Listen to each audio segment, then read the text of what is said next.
Good afternoon, everyone. The beginning of the end of the pandemic started with the leadership of President Trump. In recent days, Pfizer and Moderna reported the highly successful results of their vaccine development, each achieving a COVID vaccine that is over 90% effective. We know Moderna is 94.5% effective, Pfizer 95%. That is extraordinary.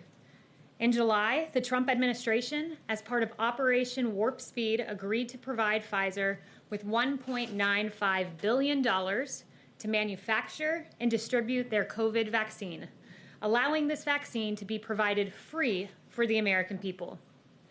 While Democrats were pursuing a highly divisive and entirely baseless impeachment endeavor as far back as January 13th, this president, the Trump administration, and the National Institute of Health was partnering with Moderna and working on this vaccine for the American people. But that's not all. This administration has remained engaged on the development and distribution of a safe and effective vaccine throughout the year. Began in January and continued thereafter. On May 15th, Operation Warp Speed was launched. On September 16th, we released 2 documents outlining a strategy to deliver a safe and effective vaccine. These documents were the strategic distribution overview and the interim playbook for state, tribal, territorial, and local health programs and partners. On September 23rd, we provided $200 million to jurisdictions to support plans for eventual distribution. On October 14th, we provided $31 million to Sitvia for vaccine-related consumable products. On October 16th, we made agreements with CVS and Walgreens to administer vaccines to residents of long-term care facilities. On October 21st, under the PrEP Act, we issued guidance authorizing qualified pharmacy technicians to administer the vaccine. On October 30th, we announced that McKesson Corporation will produce, store, and distribute vaccine ancillary supply kits on behalf of the Strategic National Stockpile to help healthcare workers who will administer the vaccines. And on November 12th, we announced the partnership with large chain pharmacies and independent regional ones to deliver safe and effective vaccines. The unprecedented response to this pandemic has already saved many American lives. And as you can see, this timeline was ongoing. This was a long process and one that we are very proud of. Now, with multiple safe and effective vaccines just around the corner, we urge all Americans to wash your hands, socially distance, wear a mask when you cannot do so. And with that, I'll take questions. Kevin. Kaylee, thanks. I'm going to ask you a question that I'm asked fairly often away from the White House, and that is with respect to what Rudy Giuliani and the legal team on the campaign side had to say yesterday. People ask, let's suggest that, yes, there is evidence of fraud, irregularities, even malicious intent with respect to vote totals. The question is, what then would be the pathway or strategy to overturn what the campaign believes is a flawed election? Are we talking about a judicial pathway? Are we talking about a legislative pathway? And a follow-up, how soon might Americans be able to get their hands on a COVID vaccine? Yes, so to your first point, I would say this. There's been multiple pieces of litigation filed across the country by various individuals, the campaign and others. I will leave it to the campaign to make those determinations as to how to proceed. But the president's been very clear. He wants every legal vote to be counted and to make sure no illegal votes are counted. But with regard to a vaccine, we believe that there will be 40 million doses available by the end of the year. Again, this is extraordinary. This is the fastest vaccine in history by fivefold. It's really extraordinary progress. You've heard Dr. Fauci, among others, say that, and it was only made possible because of this president who said at the same time I'm pursuing a vaccine, I'm going to do something novel. I'm going to manufacture it. So many American lives will be saved thanks to President Trump and the great work of Operation Warp Speed. Can I follow up one more? Just one thing about the COVID vaccine. Is there a concern inside the White House that a lack of working with a potential or presumptive President-elect Biden team will somehow slow down the distribution of the COVID vaccine? Yeah, I'm glad you asked that question. It's an important one, and not in the slightest, because in fact, I did hear the former vice president say yesterday he was concerned about not being able to distribute a vaccine. He shouldn't be. Maybe he hasn't seen, but we have publicly available that plan that I mentioned in my opening. It's the COVID-19 vaccination program, the interim playbook for jurisdiction operations. This is publicly available if the former vice president would like to read through it. Beyond that, I would say that we've already, going back months, partnered with the 64 jurisdictions in this country to make sure that they each had individualized distribution plans. Those have been assessed. Those have been made certain that they're good and operational. So this work has been ongoing. There's a distribution plan in place, which is why you heard General Perna say yesterday that within 24 hours of getting that EUA, the emergency use authorization, we will be able to distribute this all across the country. When are you going to admit you lost? Yes, Kevin? Yeah. Sorry, Mario. Okay. Thanks, Kaylee.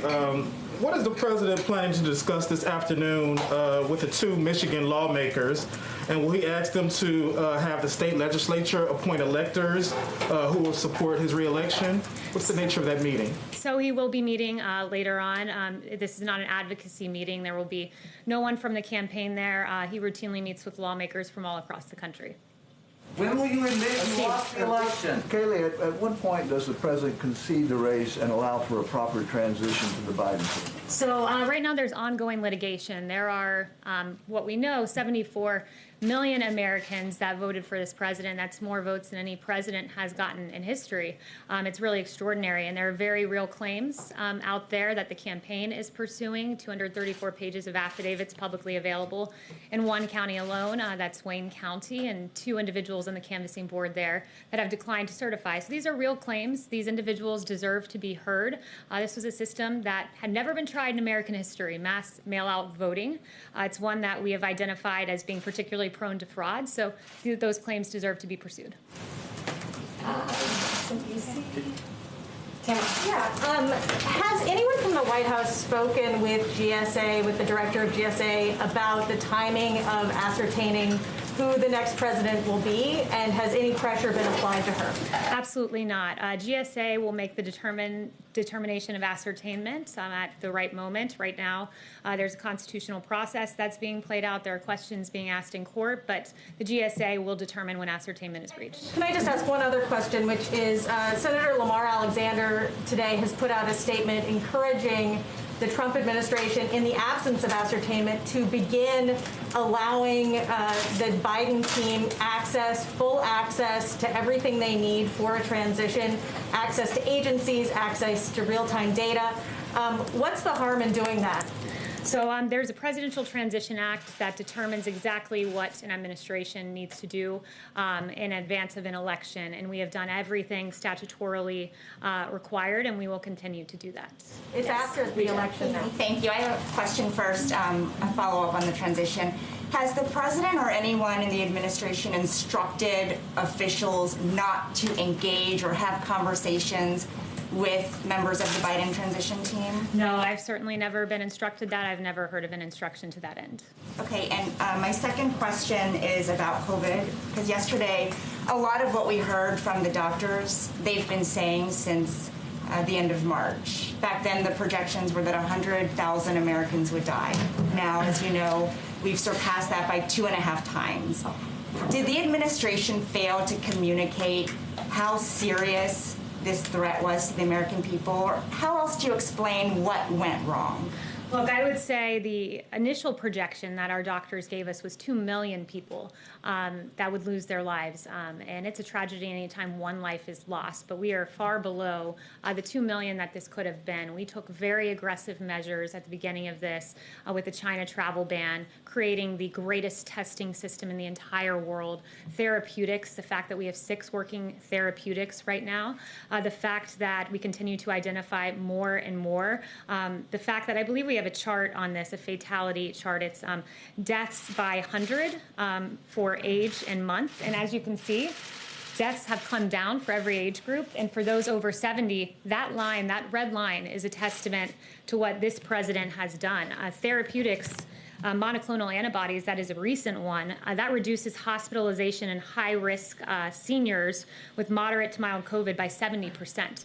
That's American ingenuity rising to the occasion, and President Trump oversaw all of this. But of course, we are seeing cases rise, and it's very important. Wash your hands, socially distance. We're taking this seriously. Do you think the mixed messaging contributed to that? Because just this week, for example, yesterday, Vice President Pence wanted to make clear that they supported state and local decision-making. Just 2 days ago, you called some of those state guidelines Orwellian. So how do you expect people to know what to do with all this mixed messaging? Well, two things can happen at once, and it's this: taking COVID seriously, engaging in aggressive mitigation, but also recognizing that the American people have certain freedoms. And it is, by definition, Orwellian for a state like Oregon to say, if you have more than 6 people in your family congregate in your home, we can jail you for 30 days. That's not the American way. The American people know the CDC recommendations, know the guidelines. We've been talking about this for 10 months, but the American people still have certain freedoms, still have autonomy, and still can make important self-responsibility decisions themselves. Yes, Deborah. Thank you, Kaylee. Nice to see you. Good to see you. Last night, Tucker Carlson said that campaign attorney Sidney Powell had failed to provide evidence for her assertion about communist money in the 2020 election. And Byron York, another journalist who's been very fair to this White House, said that it was a turning point, Rudy Giuliani and the conduct at that press conference, where Republicans were feeling that the legal maneuvers just aren't working. So did you all have a reaction to that when you saw that and read about it? Again, that would be a question for the campaign. We at the White House are aggressively working on COVID, winding down the wars in Afghanistan and Iraq, among other issues. There will be a drug pricing announcement later in the afternoon as well. Kaylee, since I'm the cooler, could I ask a question for Jackson Richmond of the Jewish News Syndicate, who couldn't be here because of social distancing? And his question is about Jonathan Pollard. His parole conditions are set to expire tomorrow. Is the president willing to commute his parole conditions or pardon him if the DOJ extends Pollard's parole? Have you been getting any calls from the Jewish and pro-Israel community to take action on this case? I haven't heard about that. I haven't looked into the particular case, but if he shoots me an email, we'll take a look at his question. Thank you. Yes. So back to the topic of concession, like we said earlier, is there something that the president needs to see before making that call? Is it the end of these lawsuits, whenever they do wrap up, all of them, states certifying results or different counties, or December 14th when the Electoral College casts its ballots? Look, the president, again, is pursuing ongoing litigation, taking it day by day, and we'll wait for that litigation to play out. So just to clarify, it's the end of that litigation that we would need to see before getting a call? There's an entire constitutional process of electors casting their ballots, and I will leave that to the president. Yes. Chanel. Thank you, Kaylee. Contrary to the court of media opinion, there is real-time data showing vast irregularities in the voting system that we have watched over the last few weeks. I asked this question of the campaign, and I ask this of you now, the White House. Where is our FBI in this entire scheme? Are they looking at any of the evidence that this White House or the campaign have presented in terms of real-time data evidence of voter irregularity? Where is the FBI? Yeah, I would refer you to the FBI on that, to the DOJ on that. There's Spoken with the FBI in the last 3 weeks. Not that I'm aware of. But look, I would say that there are real questions on mass mail-out voting. We have put those questions forward, and we've said this for the better part of a year. There was a bipartisan commission that talked about and identified the real potential for fraud with mass mail-in voting. Also, something that I would note is just we talked a lot about transfer of power in the election, and it's worth remembering that this president was never given an orderly transition of power. His presidency was never accepted. In fact, before his election, we know Crossfire Hurricane was launched by Peter Strzok to pursue a baseless allegations about the president's ties with Russia. That's before he was president, trying to subvert the will of the American people. We know in August, Peter Strzok wrote a text message about an insurance policy against a Trump presidency, once again trying to silence the voice of the American people. In 2016, we know in October that there was a FISA warrant taken out to spy on the Trump campaign. And then the American people spoke. and they spoke commandingly in electing President Trump despite all of the odds. And what happened after he was elected? You had 70 lawmakers say we're not coming to his inauguration, Democratic lawmakers. You had Elizabeth Warren saying we're going to attempt to obstruct the Trump transition by urging the Government Accountability Office to investigate the incoming Trump transition. In January of that year, you had President Obama have a by-the-book meeting where they talked about the Logan Act, using that act to go after Lieutenant General Michael Flynn. Just before the inauguration, you had BuzzFeed promoting and publishing this bogus Steele dossier that's been widely debunked.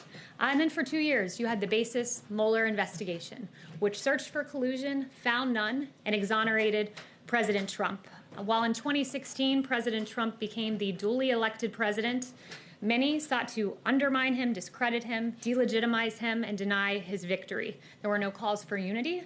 There were no calls for healing.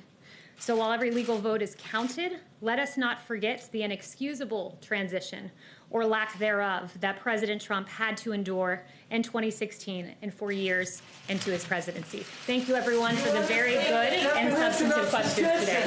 Do you understand that you lost? You haven't taken, I don't call an activist. I'm not an activist, and you haven't taken questions since October